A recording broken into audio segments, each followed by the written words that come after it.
Bonjour à toutes et tous et bienvenue dans Tech Lead Corner. Pour ce 6e épisode, je reçois Fabrice Bernard. Bonjour Cédric. Salut Fabrice, comment tu vas aujourd'hui? Très bien et toi? Je vais bien, merci, je suis en pleine forme et je suis content de t'avoir avec moi pour ce nouvel épisode de Tech Lead Corner. La tradition pour commencer, c'est de se présenter rapidement. Est-ce que je peux te laisser te présenter à l'audience en 2 minutes?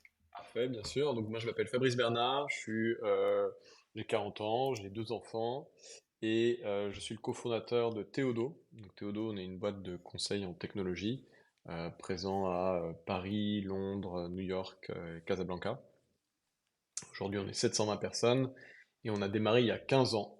Euh, donc on est spécialisé dans tout ce qui va être développement de produits sur des technos digitales, open source pour la plupart. Et donc tu es cofondateur et Je suis le CTO, c'est cofondateur bien ça? et on est deux et je suis le geek. Je suis maintenant CTO. Top. Donc quand vous avez démarré en 2009, vous étiez deux, pas beaucoup, quelques-uns? Alors pour la petite histoire, effectivement, on était un tout petit peu plus que deux parce qu'on avait créé une première boîte ensemble qui s'appelait allomatch.com, qui était le site pour trouver les bars qui diffusent des matchs. Hmm, Et quand on démarre en 2009 Théodo, on doit être moins de 10. d'accord. Donc ouais, sacrée évolution. Alors forcément, on n'aura pas le temps dans un podcast de retracer toute l'histoire de Théodo, mais je pense qu'il y a quand même, à travers ces 15 années, quelques épisodes, quelques faits marquants sur lesquels toi, tu as grandi, tu as appris plein de choses, et donc indirectement, tu as fait grandir aussi Théodo. Si tu prends un peu de recul aujourd'hui, Fabrice, comment tu vois déjà toi, ton évolution personnelle en tant que leader technique sur les 10 dernières années? Sur les 10, il faut remonter à 15, euh, voire 20, 15, pardon. si justement tu veux repartir un peu des débuts. Euh, oui, parce qu'en fait, bon, bah, j'ai commencé comme contributeur individuel il y a très très longtemps. Allomatch.com, c'est moi qui l'ai codé initialement. Euh, je suis passé par la case team leader où j'ai recruté quelques devs et on bossait ensemble sur le produit. Euh, et ensuite, il y a eu le début de Théodo, où en fait, bon, on était déjà un peu plus, et moi j'étais le super pompier, donc j'étais celui qui intervenait quand il y avait des feux, des problèmes.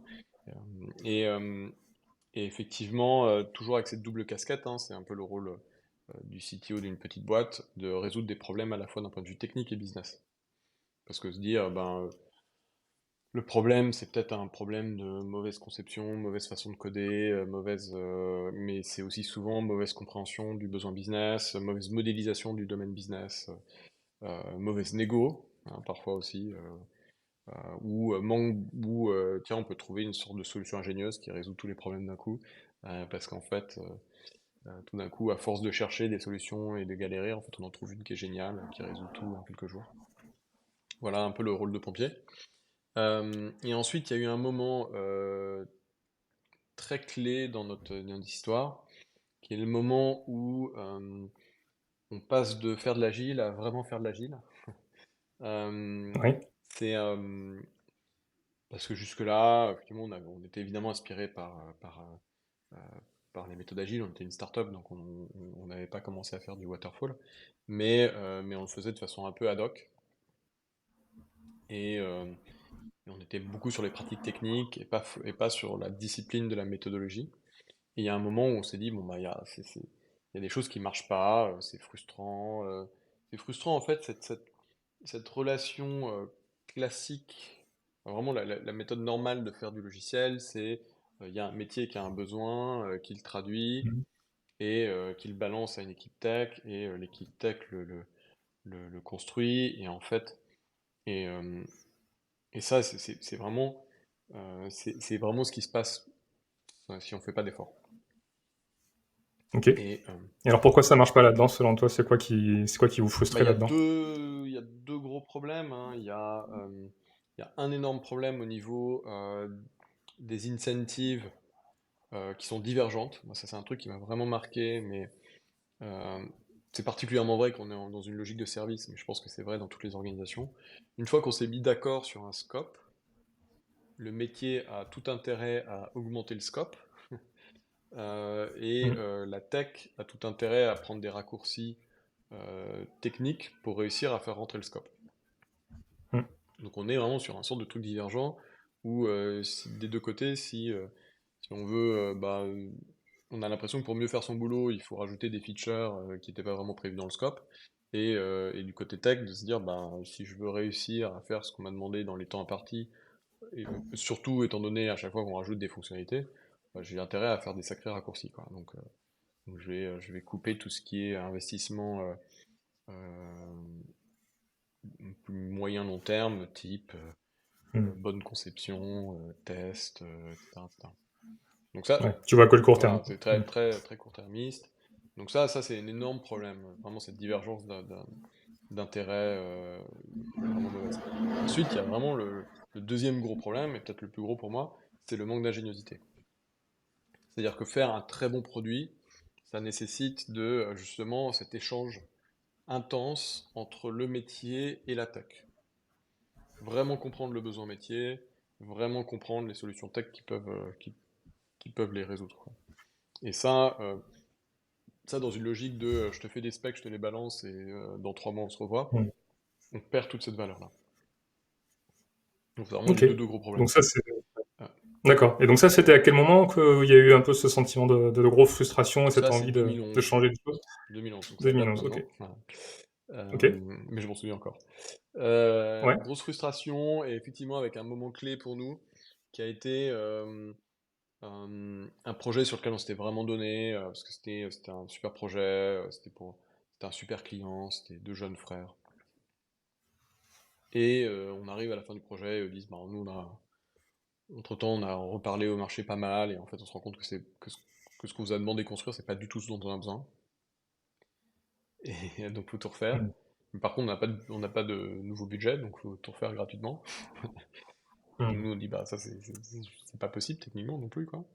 Et, Ouais. euh, Et effectivement, l'échange, ça a été de dire, mais rappelez-vous, au tout début, on avait dit, il faut faire de l'agile, vous avez insisté, non, non, on veut vraiment on veut la sécurité d'un forfait, d'avoir un budget clair pour notre besoin. Et nous, vous avez dit, si on fait de l'agile, on sera plus itératif, on pourra s'adapter, et, euh, et c'est vous qui avez refusé. Et leur réponse qui nous a vraiment marqué, c'était de dire, bah, c'est vous les experts. Donc si vous étiez convaincus que c'était la bonne méthode, pourquoi vous nous avez laissé le choix? Et ça a été un Mmh. moment clé parce qu'on s'est dit, bah, en fait, ils ont raison. On est convaincu que c'est la bonne méthode. Euh, et donc, il n'y a aucune raison qu'on laisse le choix au client de pas prendre la même méthode. Et donc, à partir de ce moment-là, on a convaincu qu'il fallait une certaine méthodologie, hein, dans notre cas, c'était une application disciplinée de Scrum avec aussi de l'extreme programming, du DevOps, un peu de Lean Startup d'ailleurs, ouais, Lean Startup, c'est un tout petit peu plus tard, mais et assez rapidement aussi du Lean. Euh, Bah en fait, on a dit voilà, c'est ça notre méthode, c'est comme ça qu'on réussit.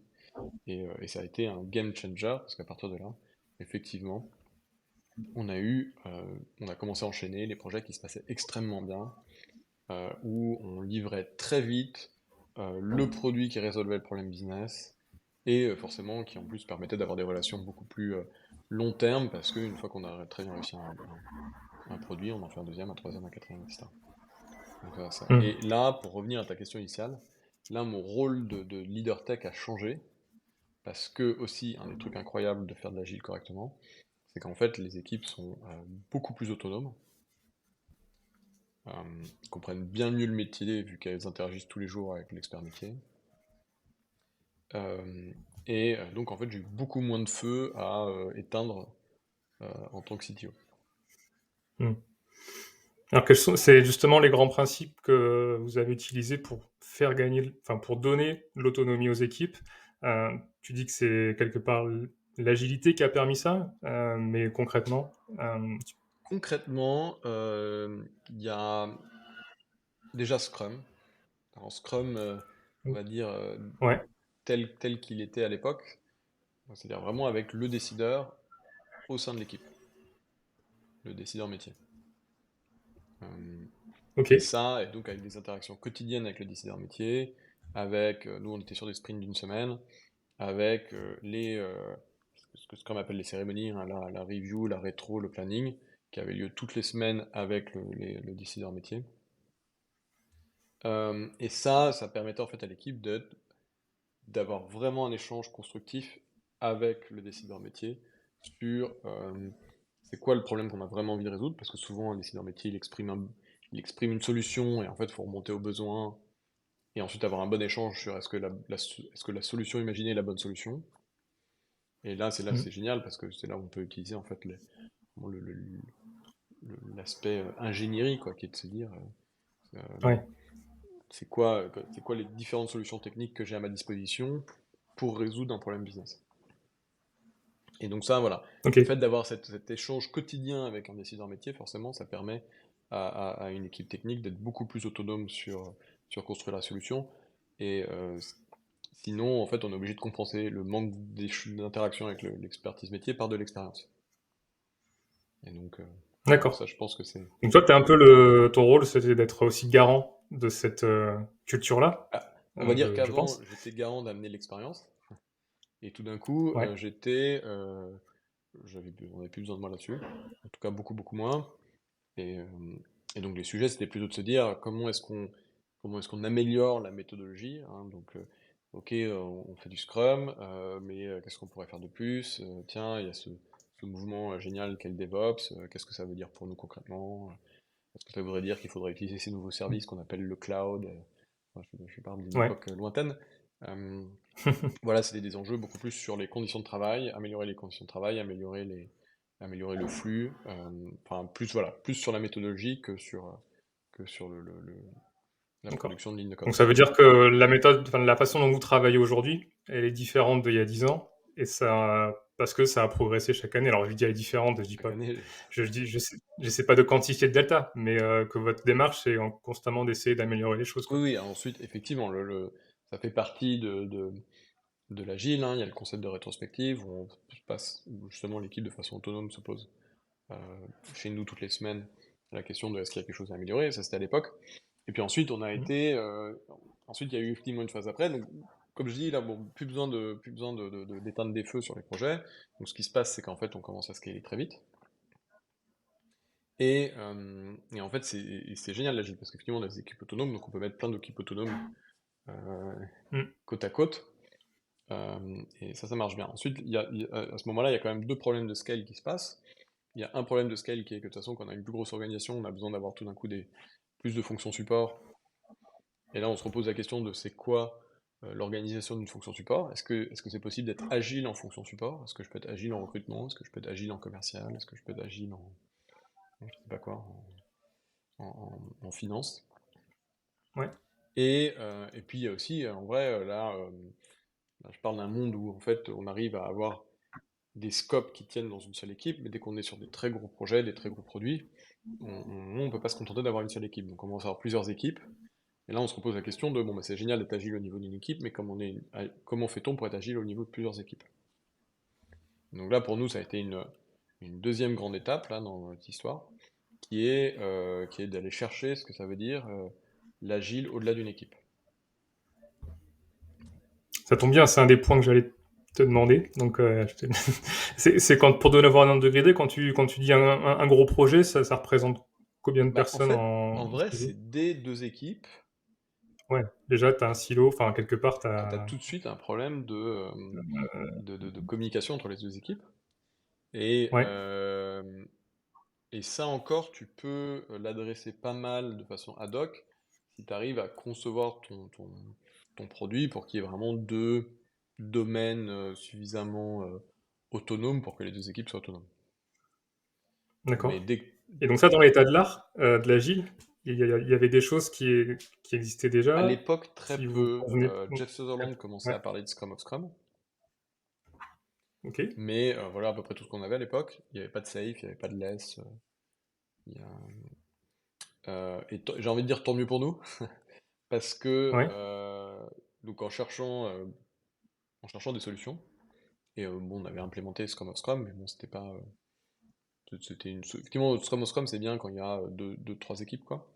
Mais bon, on sentait pas que c'était la solution pour nous aider sur le recrutement, la finance, le commercial, et puis ça paraissait quand même un peu, ça nous donnait pas vraiment tant de pistes que ça si le projet passait de 3 équipes à 10 équipes, hein. Et donc, je OK. retourne un peu dans la communauté agile, on va dire, plutôt que j'y étais toujours, mais j'arrive avec une nouvelle question auprès de la communauté qui dit, ah bon, bah, qu'est-ce que je fais? Et j'ai la chance de rencontrer quelqu'un qui s'appelle Antoine Comtal, et qui me dit, bah, tu sais quoi, je suis passé par la même chose, et, et j'étais dans une grande organisation, j'ai fait de l'agile à Mmh. fond, de l'extrême programming à fond, et je me suis rendu compte que ça suffisait pas. Et j'ai trouvé quelque chose qui m'a vraiment apporté une nouvelle façon de penser, c'est le lean, et il faut que tu t'intéresses au lean. Donc ça, c'était un moment clé. Et bon, je la fais en très vite, mais ce qui est passionnant avec le lean, c'est qu'en fait, quand on commence à s'intéresser vraiment à ces sujets, on dit, bon bah voilà, l'agile, ça a complètement transformé notre entreprise, les clients sont beaucoup plus contents, les devs sont beaucoup plus contents. Bon bah donc déjà, ça montre qu'il est possible d'avoir des boîtes où on arrive à faire du meilleur boulot en étant plus heureux. Mais qu'est-ce qu'on peut faire à l'échelle? Et bon, donc on commence à creuser, et on se rend compte déjà que bah, l'agile, ça vient quand même beaucoup du lean. Donc c'est l'agile qui vient du OK. lean, hein. C'est quand même important. Mmh. Pourquoi? Bah, parce qu'on se rend compte que Scrum qui a été formalisé par Jeff Sutherland et Ken Schwaber est très inspiré d'un papier qui était publié dans les années 80 dans la Harvard Business Review, qui avait été écrit par deux professeurs de management japonais, donc qui s'intéressaient énormément à tout ce qui était pratique lean dans l'industrie japonaise. Mmh. Et qu'en fait, on se rend compte que des pionniers euh, des pionniers de la tech comme Steve Jobs ou comme Jeff Bezos ont été formés au Lean très tôt dans leur parcours. Très concrètement, euh, Steve Jobs, il se fait former par Dr. Juran, je crois en 89-90. OK. Et Steve Jobs, lui, il se fait former, je crois, en 99-2000 à peu près. Donc on voit forcément ces grandes organisations qui justement ont une forme d'agilité forte, vont beaucoup plus vite que leurs concurrents. On se dit, bon, bah, c'est parce qu'ils sont très forts en tech. Oui, ils sont très forts en tech, mais ils ont aussi été très tôt formés à cette pensée lean. Et, donc ça, c'est la première chose qu'on découvre, c'est que l'agile vient du lean, et que effectivement les boîtes qui ont l'air très agiles à l'échelle, c'est des boîtes qui connaissent les principes lean. Voilà, et en fait, ensuite, l'autre chose qu'on découvre, c'est qu'effectivement, c'est un très très bon. euh, c'est vraiment un domaine à étudier. Pourquoi? Parce que ça a exactement le même objectif. C'est-à-dire, c'est en fait, l'agile, par exemple, on va sur agilemanifesto.org, on regarde Mmh. l'histoire du manifeste agile, et il y a cette phrase qui est: on s'est tous rendu compte quand on s'est réunis pour écrire le manifeste agile, que ce qu'on voulait, c'était développer des meilleurs produits pour les clients dans des organisations où on sentait que le développement de l'être humain était important. On regarde ce que disent en gros les textes de Lean, et ils disent la même chose. Ils disent voilà, le Lean c'est une façon de travailler qui permet de développer des meilleurs produits pour ses clients en investissant dans le développement des personnes. Donc on se Effectivement. dit, bon bah génial, on a la même mission, quoi, la même vision dans ces deux courants de pensée, avec une différence, c'est que le Lean, c'est issu de Toyota, 300 000 personnes, donc ça a été testé, éprouvé dans des environnements à très grande échelle. Et une autre différence, c'est que l'agile, pour le coup, a été pensé pour le développement logiciel, donc c'est beaucoup plus concret quand on est comme Mmh. toi et moi, des leaders dans la tech. OK. Donc là, vous vous dites: «Super, il y a forcément des choses à Et là, prendre». on se dit, super, il y a forcément des choses à prendre. Super, Antoine Comtal a décidé de quitter sa grande boîte pour devenir coach lean, donc ben, il peut nous accompagner. Et donc, il a commencé à nous accompagner, et, et en fait, ça fait depuis ce temps-là, donc maintenant plus de 10 ans, qu'on se fait accompagner sur du lean, qui est cette énorme euh, quantité de connaissances, de théories, de modèles, d'outils, de systèmes Mmh. pour vraiment transformer sa façon de travailler dans la boîte, Mmh. et donc pour faire des meilleurs Pour le produits en développant les Ouais. personnes. Voilà. Et pour les gens qui ne seraient pas forcément aussi avancés en connaissance sur le Lean, est-ce que tu as un exemple peut-être de ce que concrètement le Lean a changé, que ce soit dans des process d'équipe, des manières de travailler, des choses que vous avez voilà, peut-être pu mesurer aussi? Alors ça, c'est un des petits problèmes du Lean, c'est que c'est comme si il y avait 10 000 pages de connaissances et que tu me demandais de les résumer en 2 minutes. Mais bon, euh, effectivement, c'est exactement la question, donc je vais essayer quand même de le faire. Euh, la première chose, petite anecdote, mais la première chose que Antoine fait quand il arrive chez nous, déjà, c'est il va sur le terrain. Donc pas Ok, de réunion, on va sur le terrain. Donc, on va sur le terrain, et là, il regarde une équipe en train de travailler, et il dit, euh, comment je sais si le client est content ou pas. Donc vraiment, dans le Lean, on voit déjà plusieurs choses. Dans le Lean, on est sur le terrain, les décideurs vont sur le terrain tout le temps, et on s'intéresse à la satisfaction complète du client. Et là, c'est assez amusant parce que dans cet exemple, on dit bah ouais, ça tombe bien, on demande au client toutes les semaines ce qu'il pense du projet. Et il dit bah pourquoi c'est pas visible. Donc troisième grande idée du Lean, dans le Lean, on s'intéresse donc à comment créer de la valeur, à comment rendre le client vraiment satisfait, et ensuite on des outils pour y arriver, c'est de le rendre très visuel. Et là, on se rend compte qu'effectivement, on collectait l'information de ce que pensait le client du projet toutes les semaines, mais en fait, elle était cachée. Euh, Et donc, une première ok, action simple qu'on a prise, c'est que on a dit, bah, à partir de maintenant, à chaque fois que le client répond au questionnaire, on imprime le questionnaire et on le met sur le mur enfin, on avait une sorte de grand panneau en carton, en l'occurrence, sur lequel on mettait les différents indicateurs du projet, et bon, on a rajouté en principal l'indicateur de feedback du client. Enfin, pas l'indicateur en l'occurrence, le d'accord, mur ok. de feedback du client. Donc instantanément, l'équipe était vraiment directement concernée par le feedback du client toutes les semaines. Ça, c'est une grande idée Lean. On s'intéresse à la satisfaction client, on la rend visuelle, on rend Hmm. visuel comment y arriver. Et ensuite, par contre, un gros sujet, c'est-à-dire que c'est sympa de dire à l'équipe, regarde, le client, il était un peu frustré par ça la semaine d'avant, euh, mais on va pas les laisser tout seuls face à cette nouvelle peut-être un peu frustrante. Et donc après, il y a formation à la résolution de problèmes. Donc Hmm. une des grandes pratiques dans le Lean, c'est la résolution de problèmes, parce qu'en fait, c'est quelque chose qui s'apprend. Il y a des méthodes, il y a des façons de le faire de façon systématique. Ça, bah, le but, c'est de l'enseigner et de le pratiquer en permanence, parce que ça permet de rendre l'organisation beaucoup plus intelligente, parce que tout d'un coup, on a une organisation qui s'intéresse aux problèmes, les analyse, prend le temps prend du recul, hein, on saute pas sur la première solution, et on réfléchit à différentes solutions, et puis on le fait en mode, évidemment, on essaie d'être en mode scientifique, c'est-à-dire on n'a pas des solutions au problème, on a des contre-mesures qu'on Ouais. teste, et puis voilà, bah, parfois elle marche, parfois elle marche pas. Hmm. Dans l'esprit du Lean, d'ailleurs, il y a quelque chose qui revient souvent, c'est la volonté, il me semble, hein, si je dis pas de bêtises, tu me corriges, de diminuer toutes les wastes, d'avoir même zéro waste idéalement. Et ça me fait penser à une conférence que j'avais vue, c'était à Flocon en 2022 sur le sujet d'Antotsu. Hmm. C'est quelque chose que vous avez mis en place, hein, je crois. Alors, je sais plus quand le dater, tu peux peut-être Bah écoute, c'est nous c'est, préciser. effectivement 2022, 2021. Euh, donc comme je disais, le Lean, c'est- si on devait tout écrire, ça prendrait des dizaines de milliers de pages. Euh, et une des choses qui a rendu le Lean très connu, hein, ça c'est pour donner un peu de contexte à tout ça, dans les années 70, il y a la crise pétrolière, et là on se rend compte que les entreprises automobiles japonaises résistent beaucoup beaucoup mieux que les entreprises américaines et européennes.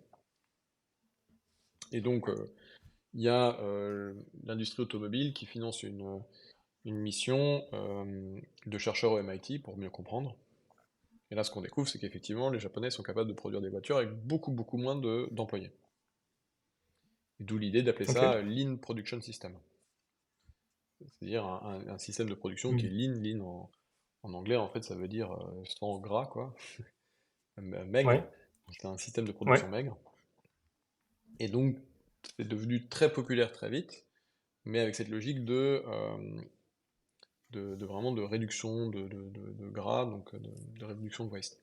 Donc la chasse au gaspillage, c'est quelque chose qui est très fort en ligne, mais qui n'est pas le seul aspect. En tout cas, c'est pas le but, c'est pas de chasser le gaspillage. Mais ça a été perçu comme ça pendant un moment, et ça a d'ailleurs donné une mauvaise image au lean. Non, le lean, c'est de créer plus de valeur pour les clients. Mmh. Ça, c'est un point important. Euh, Effectivement, plus de valeur pour les clients. Donc là, pour le coup, il y a un modèle. On se dit, comment est-ce qu'on pourrait garder des clients à vie? Encore une fois, on n'est pas là on n'est Mmh. pas là pour gaspiller des clients. Donc quand on a un client, on essaye vraiment de lui apporter de la valeur pour toujours. Et on se rend compte que pour apporter de la valeur pour toujours, il y a quand même quelques principes de base. Il faut que ce soit sécurisé, il faut qu'il n'y ait pas de défaut, il faut que ça arrive vite, il faut évidemment que ce soit dans le budget, et, euh, et en plus que ça respecte l'écosystème. Il n'y a pas que le client, il y a aussi la communauté, il y a l'environnement. Donc ça, c'est un peu les cinq dimensions de qualité un peu basiques. Et donc avec une logique de zéro défaut. Et ça, pareil, ce qui est assez impressionnant, c'est que Toyota a complètement révolutionné l'industrie automobile, on s'en rend pas forcément compte, mais en fait, ils sont arrivés avec un taux de défaut qui était 10, enfin, ouais, au moins 10 fois inférieur aux constructeurs automobiles américains à l'époque. Mmh. Et ce qui s'est passé, c'est que l'industrie automobile américaine s'est alignée, et l'industrie européenne aussi, et on constate qu'il y a eu une baisse du taux de décès sur la route qui a été phénoménale à cette époque-là. Donc c'est vraiment c'est très inspirant. Donc, nous, chez Théodo, on s'est posé la question de ça voudrait dire quoi d'avoir une politique de zéro défaut comme Toyota, et effectivement essayer d'être leader dans l'industrie sur ce sujet. Et c'est un sujet difficile, mais on a été très inspiré par un livre qui a un titre compliqué qui contient le mot Dantotsu, euh, et, euh, et qui était en fait, qui a été le premier livre qu'on a trouvé où il y avait vraiment une explication concrète de ce que ça voulait dire de faire de la très haute qualité chez Toyota. Et donc, ce qui est génial, c'est que c'est intéressant de connaître les principes, et ça, pour le coup, quand on étudie le Lean, on comprend bien les principes de qualité. Mais c'est aussi très intéressant de comprendre l'implémentation pratique, parce que parce que ça a beau être une industrie très différente, en vrai, il y a des team leaders, il y a des équipes, et donc il y a des pratiques qualité qui sont portées par les team leaders, et, euh, voilà, il y a des défauts, il y a une façon d'analyser les défauts, il y a une approche à comment on gère les défauts quand ça concerne plusieurs équipes, qui sont en fait des questions très pratiques qu'on se pose nous aussi, dès qu'il y a plusieurs équipes. Mmh. Et voilà, donc on a été très inspiré par ce livre, et donc on a essayé de l'appliquer, et on essaie de l'appliquer là maintenant depuis, je pense, 2-3 ans. Mmh. Et, Avec des résultats plutôt et positifs. avec des résultats qui sont vraiment inspirants.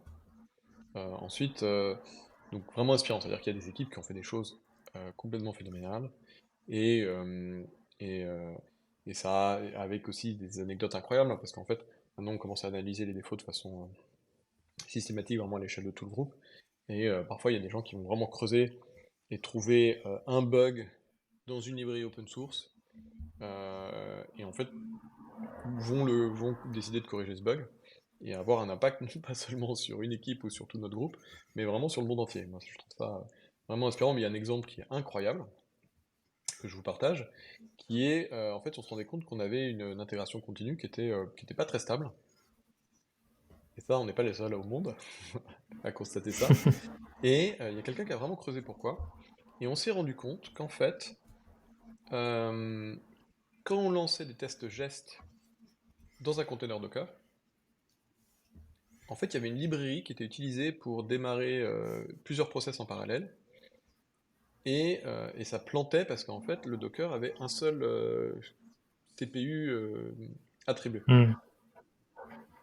Et en fait, on s'est rendu compte que la librairie qui était utilisée pour gérer cette partie-là comptait le nombre de CPU, non pas en fonction du container, mais en fonction du serveur. Mmh. Donc en fait, il y D'accord. avait juste une erreur bête qui était combien j'ai de CPU, voilà, il y a une fonction combien il y a de CPU disponible, La façon dont c'était calculé, ça répondait, ben, aujourd'hui, tu es sur un serveur 16 cœurs, donc il y en a 16. Oui, mais je suis à l'intérieur d'un container où il y en a qu'un seul. Mais ça démarrait 16 process en parallèle, et là, ça saturait le container et tout plantait. Ben, donc on est allé dans la librairie qui s'appelle libuv, qui est utilisée par pas mal par beaucoup de choses dans le monde, Ouais. entre autres par Node. Et il y a Thomas Walter, merci à lui, qui a corrigé pour que maintenant, bah, quand Gest et Node demandent bah, il y a combien de CPU disponibles, si on est à l'intérieur d'un container, ça va dire 1 au lieu de 16. Et donc en fait, ça va spawner un process, et donc il va pas y avoir ça va planter. Donc voilà, c'est vraiment... Très bon exemple de chasse, alors peut-être pas au gaspillage, Bah, mais chasse au gaspillage, au complètement, bug, parce qu'en au fait, problème. C'est du gaspillage aussi parce qu'en fait, le nombre de containers tu qui ont perds du été temps. allumés et éteints et par Ouais. saturation, le nombre de cycles CPU gaspillés dans le monde, ils ont fait un Mmh. calcul, je suis pas allé le vérifier le calcul, mais ils ont fait un calcul où ils calculaient qu'ils avaient probablement fait économiser des millions d'euros en cycle CPU dans le monde, et donc en fait, en vrai, potentiellement Mmh. autant de CO2. Ouais, c'est énorme ça. Et ça pour vous aujourd'hui, tout ça chez Théodo finalement, chaque projet a ses propres, clients. C'est compliqué de travailler avec cette méthodologie pour vos clients ou est-ce que finalement vos clients, ils viennent aussi parce qu'il y a cette méthodologie-là? Je pose la question dans le sens où quand on était habitué il y a 10 ans aux projets classiques, forfait qui marchaient pas, un peu les anciens modèles, ça peut être un nouveau et il faut peut-être un peu s'adapter. Il y a deux réponses Est-ce possibles. que les gens viennent Il y a pour deux vous? réponses Ouais, possibles à ça, et vas-y. c'est vrai que c'est une question intéressante. Bon, à un premier niveau, c'est de dire, ben, en vrai, quand on fait du meilleur code plus vite, il n'y a aucun client qui est contre. Donc ça, il n'y a aucune raison de ne pas chercher à J'imagine. faire du meilleur code avec moins de bugs plus vite. Là où c'est un peu vrai, c'est qu'il y a une époque où pour nous, quand on apportait l'agilité, on nous donnait vraiment les clés du camion. On disait, bon, bah, nous, on ne sait pas comment faire, appliquez votre méthode. Et Mmh. aujourd'hui, on nous dit plus, ah, nous, on sait faire. Et donc il y a un peu plus de co-construction à faire parce que je pense que par notre métier, on a forcément plus d'expérience et plus d'expertise sur la méthodologie, donc qu'on a forcément envie de partager.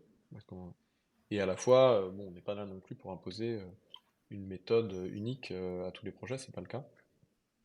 Mais, mais, euh, mais c'est vrai que la façon de faire ça, bah, faut la co-construire et il faut l'adapter à un existant. Mmh. Mais bon, Mmh. concrètement, personne ne veut faire du code avec des défauts lentement, quoi. Donc, je pense qu'on est tous d'accord là-dessus, quoi. Je pense bien, oui.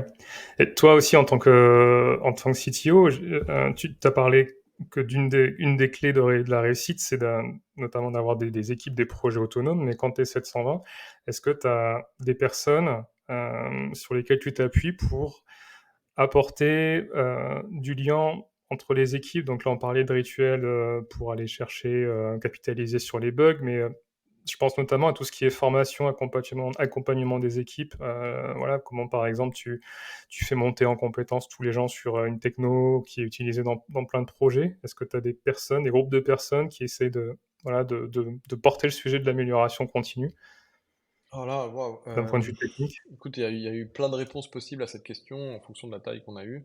Je peux te donner la réponse actuelle, Ouais, ouais, euh, si tu veux, ouais. mais il y a plein, il y a plein de choses. Non, il y a plein de choses. On essaye d'être vraiment, on essaye d'être vraiment une organisation lean. Donc concrètement, ça veut dire on essaye d'être une organisation apprenante. Donc tu vas avoir plein de sujets. Ouais, Bon, un des sujets là qu'on a mis en place depuis déjà quelques temps, c'est des formations sur des modules clés. Donc là, on est plutôt sur des modules, on va dire, intemporels, du type refactoring, testing, debugging, ok. clean conditionals, des choses comme ça. Et là, je parle sur la partie tech, il y a l'équivalent sur la partie méthodo, donc delivery, produit. Donc ça, c'est sur, on va dire, des modules un peu intemporels. Ensuite, sur des sujets plus tech, euh, là, ce qu'on essaie de déployer à l'échelle, c'est la matrice de compétences, euh, avec une logique de formation continue, just in time, en fonction des besoins du projet. D'accord. Voilà. Ensuite, bon, bah, on a des formations ad hoc par techno. Euh, on essaye en particulier, là, on fait on investit, c'est intéressant, dans ce qui est reskilling. L'idée, c'est de dire, D'accord? Je connais pas le terme, qu'est-ce que bah, c'est? l'idée, c'est de dire apprendre à coder en Flutter, c'est une chose. Apprendre à coder en Flutter quand on est déjà fort en React Native, c'est pas la même chose. En fait, quand on est déjà fort en React OK, Native, il va y avoir tout un ensemble de réflexes qu'on a. Et par contre, il y a quelques réflexes clés qui sont mauvais, qui sont des misconceptions, et sur lesquels il faut se désapprendre pour réapprendre. Donc en fait, donc, en reskilling, hein, donc, je sais pas comment on appelle ça, reformation, bah, c'est l'idée de se dire on se concentre vraiment sur les sujets où c'est différent, et pour le coup, on peut aller mmh, très très vite sur les sujets où c'est pareil, parce que bon, c'est très similaire. d'accord. Voilà. Et, euh, et est-ce que j'ai oublié quelque chose? C'est déjà pas Euh, mal.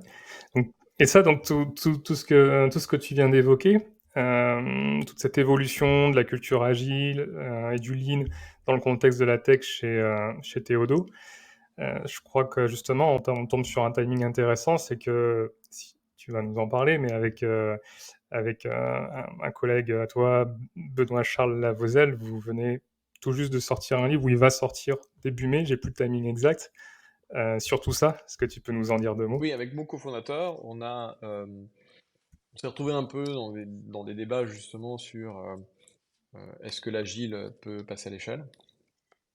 Et nous, on est convaincus que c'est le cas. Euh, et on est convaincus que le lean est une des clés importantes, mais pas la seule pour le réussir.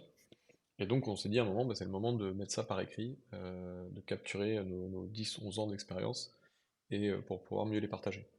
Donc après euh, plusieurs années de labeur, parce que c'était beaucoup plus dur que ce que je pensais de réussir à écrire un livre, euh, sort le livre, Il est là. Super. On mettra aussi le lien en référence. voilà, Bravo pour ce de Lean travail. Tech Manifesto. Il sort le 7 mai en France. Et oui, je suis vraiment content parce que je pense que on nous a souvent demandé c'est quoi le livre que vous recommandez euh, pour comprendre un peu ce que vous faites et pouvoir aussi adopter vos pratiques. Et bah, pendant longtemps, on ne savait pas trop quoi recommander. Ensuite, il y a Régis Medina qui a écrit un livre excellent qui s'appelle Learning to Scale, qu'on a beaucoup recommandé, parce qu'il est excellent.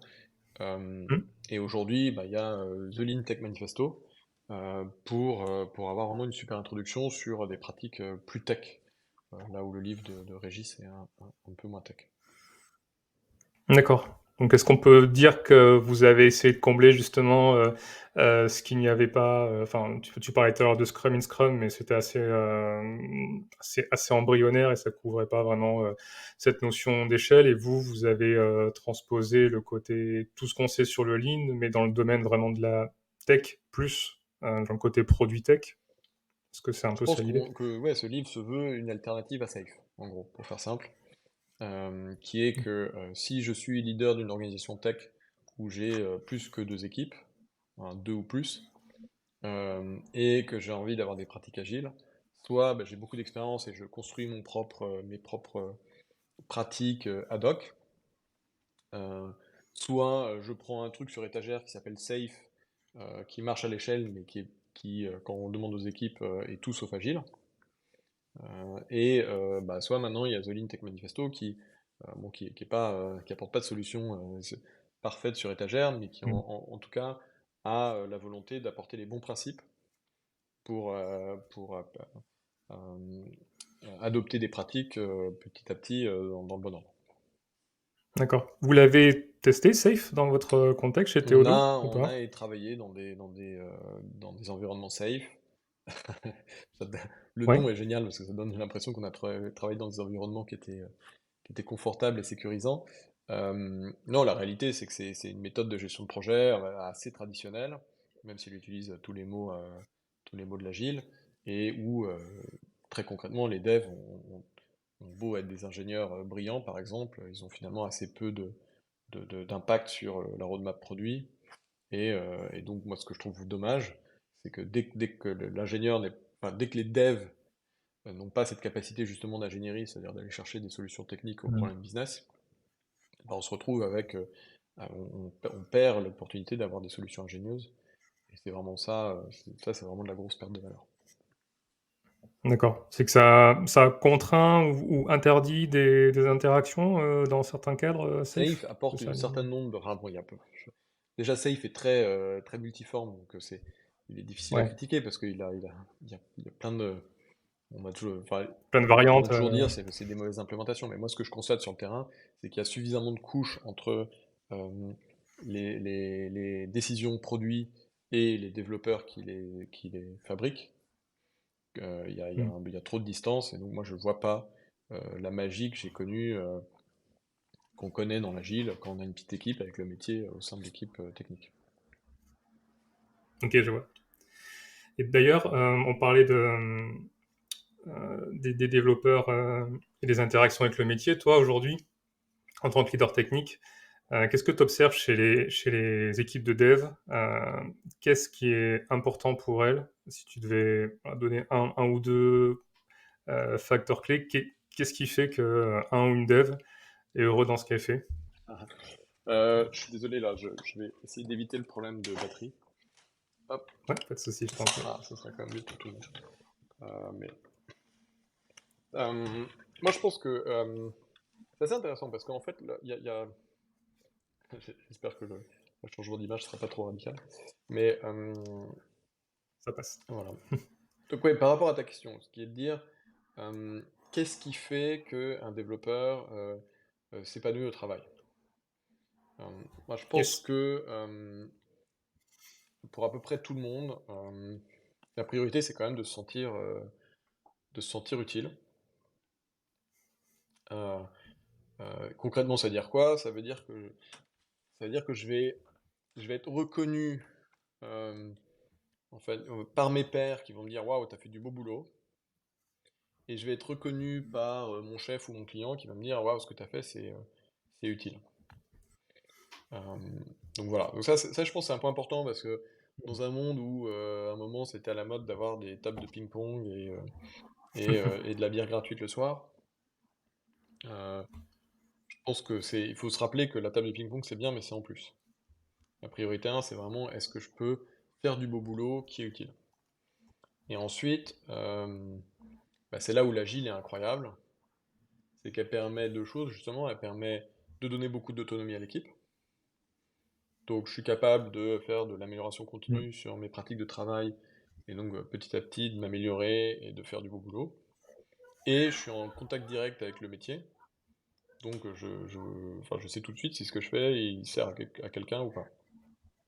Et donc voilà, les deux Mmh. ensemble, ça permet en fait de créer beaucoup de valeur très vite. Et c'est ça qui est très épanouissant. Ouais.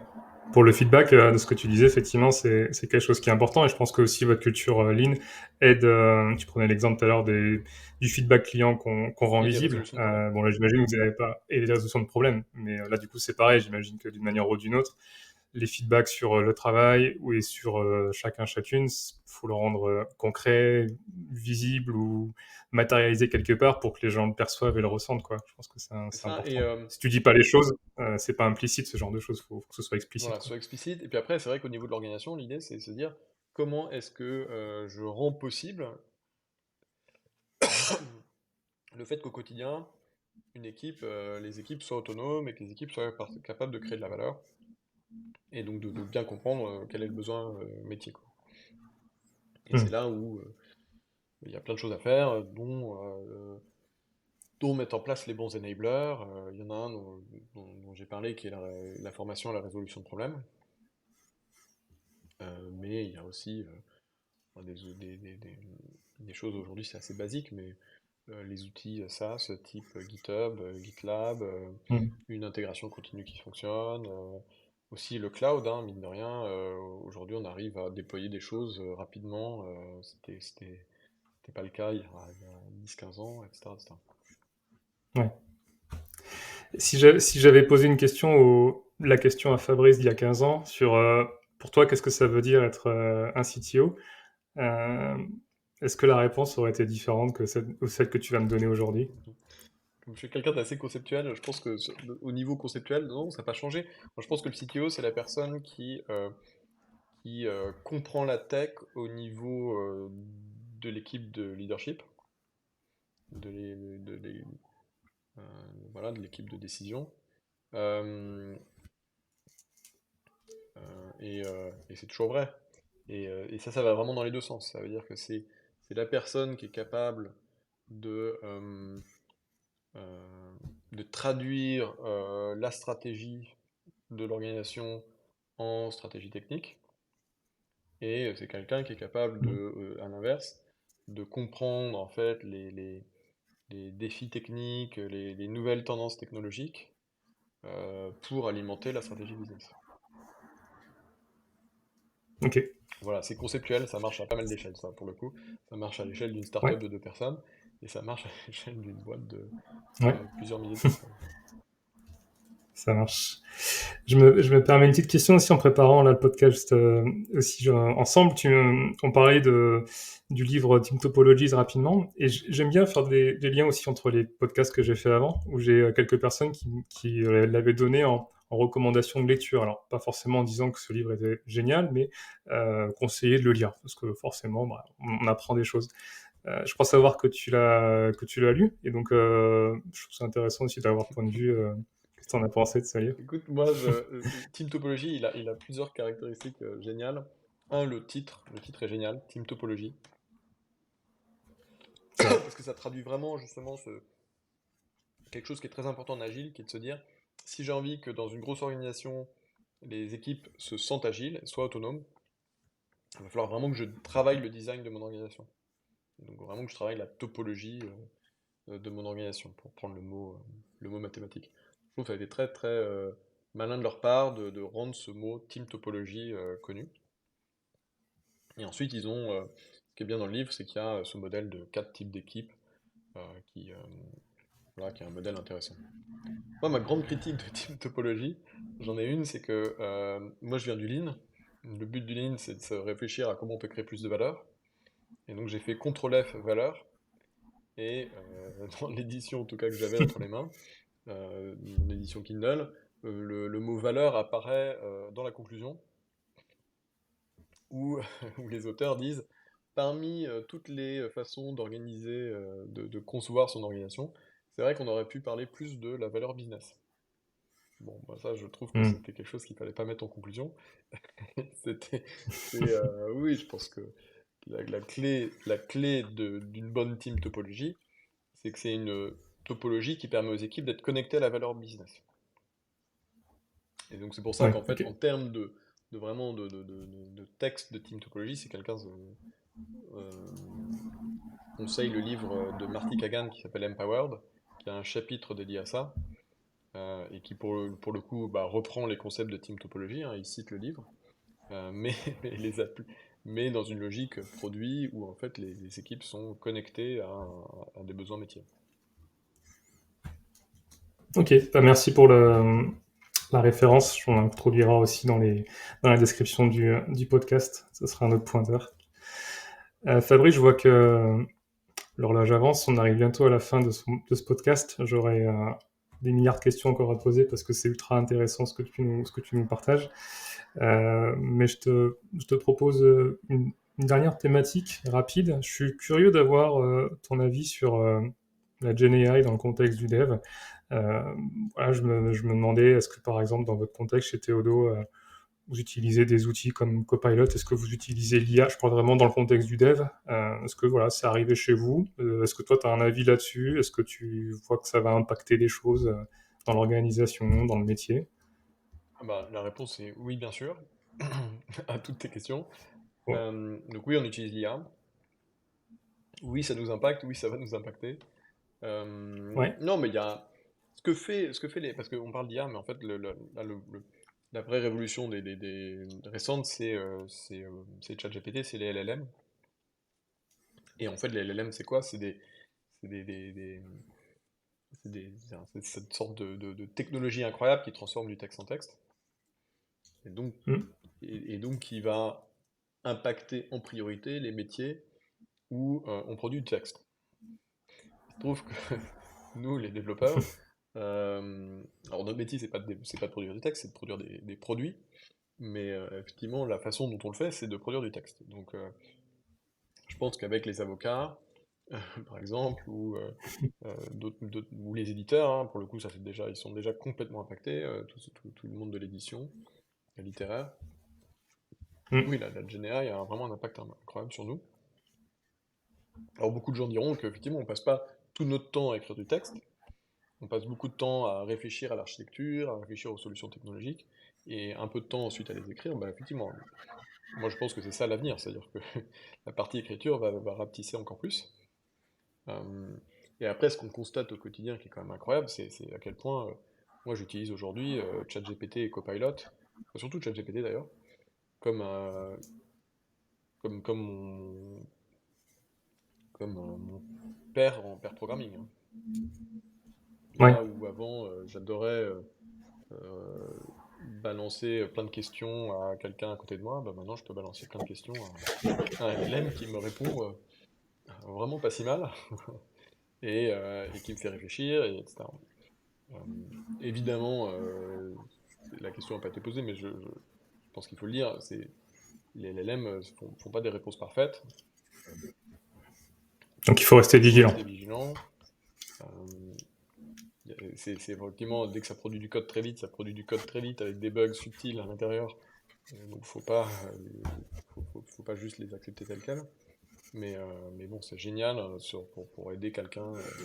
Enfin, pour moi, par exemple, j'adore pour m'aider à Mm. réfléchir et à aller plus vite sur des technologies que je connais mal. Ouais.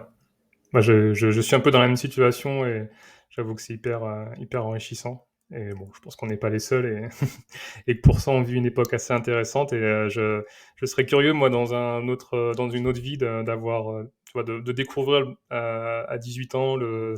cet univers-là avec l'IA, parce que je pense que c'est quand même une expérience assez différente de ce qu'on a pu vivre. Enfin, toi et moi, j'ai 35 ans, t'en as 40, donc je pense qu'on a fait à peu près les mêmes. On a appris à Mm. coder un peu de la même manière. Ben, en vrai, bon, toi un peu plus que moi d'ailleurs, mais on parlait des gens qui n'avaient pas eu Internet au moment d'apprendre à coder. Moi, j'ai appris à coder avant Internet. Donc déjà, il y a quand même Ouais, eu une génération entière qui a découvert que quand on se posait des questions, il suffisait de les chercher dans Google. Bah, moi, je fais partie de la génération c'est vrai. où il fallait lire des livres. C'était quand même moins efficace. Et maintenant, il y a une nouvelle génération qui, effectivement, va, va pas chercher les questions, elle va carrément demander à l'IA de faire la moitié du boulot. Exactement. Moi, je suis dans la génération où il y avait des modems 56K qui étaient très instables. Donc, je passais plus de temps à m'énerver dessus qu'à chercher des C'est réponses, vrai, tu c'est vois. vrai. Fabrice, je sais plus si on a précisé, le livre The Tech Lead Manifesto, tu peux reconfirmer la date de C'est le sortie? 7 mai, voilà. Il sort le 7 Très mai bien. en France. Super. Eh bien, écoute, Fabrice, je te propose qu'on termine ce podcast. Ça fait bientôt 1 heure qu'on discute. Je suis ravi d'avoir passé ce moment avec toi. J'espère que tu as passé un bon moment aussi. C'était un très bon moment, merci beaucoup. Et en tout cas, c'était sur ce 6e numéro Tech Lead Corner. On a vraiment, tu vois, creusé beaucoup le sujet de l'agilité, du Lean, qu'on n'avait pas forcément creusé dans les premiers épisodes. Et donc, je suis super content. Et je pense que tu es quelqu'un des mieux placés pour en parler. Donc j'étais très honoré et ravi que tu puisses être présent pour ce podcast. Et je te remercie encore d'être venu. Et puis je te souhaite plein de belles choses pour la suite et surtout plein de beaux succès pour ce livre qui a l'air plutôt chouette. Et je vais peut-être sûrement me l'ajouter dans ma liste de lecture. Ça me fait plaisir que tu dises ça. Et, oui, oui, non, je pense que pour la petite anecdote, on termine un livre, il y a un moment un peu dur où on se dit, Pouf, là, j'aimerais bien passer à autre chose là pendant quelques semaines. Mais ouais, les premiers retours là que j'ai eus sont très positifs et ça m'a remotivé à faire en sorte que ce travail justement ne soit pas gaspillé et je pense qu'il y a vraiment plein d'idées intéressantes et plein d'exemples aussi qui méritent d'être partagés. Super. Et peut-être, pourquoi pas, un deuxième livre plus Peut-être, tard. pourquoi pas un deuxième livre. Je t'avoue pas tout de suite, mais, Ouais, faut souffler mais un c'est peu. vrai que ça trotte déjà dans la tête. Je pense que pense que maintenant que ce livre est écrit, il y a peut-être probablement un guide très pratique à faire à côté. Donc bon, j'y Ouais, pense. ça marche. Eh bien, écoute, Fabrice, on arrête là pour aujourd'hui. Et puis, encore merci pour tout. Je te dis à très bientôt. Bonne continuation. Merci beaucoup, à très Bye bientôt. bye. Et merci à toutes et tous de nous avoir écoutés. On se retrouve pour un prochain épisode de Tech Lead Corner. À bientôt.